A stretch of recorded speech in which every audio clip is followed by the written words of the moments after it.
That's another observation that the little president is supposed to protect the president, no?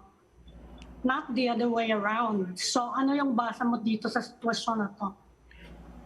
Yun kung ikaw ang parang reporter yan, Ami, di ba? Ang sa journalism, ang reporter dapat hindi siya ang news mismo.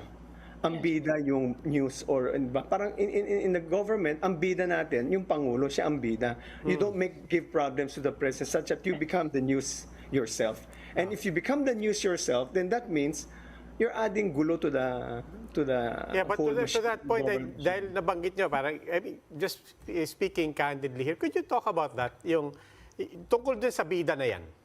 How important is it? Yun ang perception ng lahat ng tao na parang you cannot show, especially in your first 100 days, you have to go from win to win, from strength to strength. No? And you don't want to show any weakness, any vulnerability.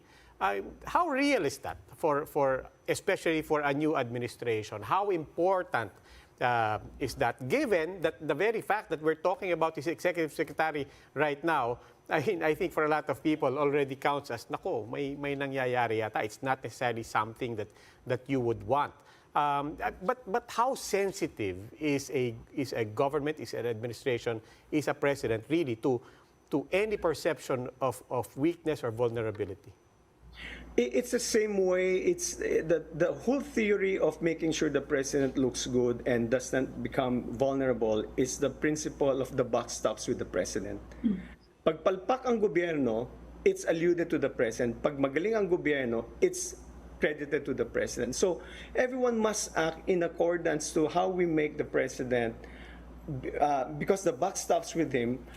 The good that we can give to the government, to the country, we give credit to the president and all that. The problem that we want to avoid being revealed to the country, let's just grin and bear it. Let's take the fall. Let's bite the bullet, or let's take the bullet for the president. That's the whole theory of working for the president, because we really want to show the good side of the president. And frankly, we all started with an expectation that Mr. Marcos won't do well.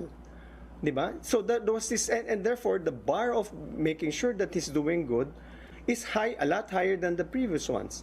That's why when he chose a good economic team, that's a good point for the president. He's very professional. So we've added now, hindi pala, he's debunking all our expectations. And that's good for the president. In the same way, if you're creating problems or you cause problems for the president, especially in the office of the president, you're saying that the president is so disorganized. Ano ba? Don't you know how to manage your own people? It goes back to the president. Kasalanan ba ito ng Pangulo?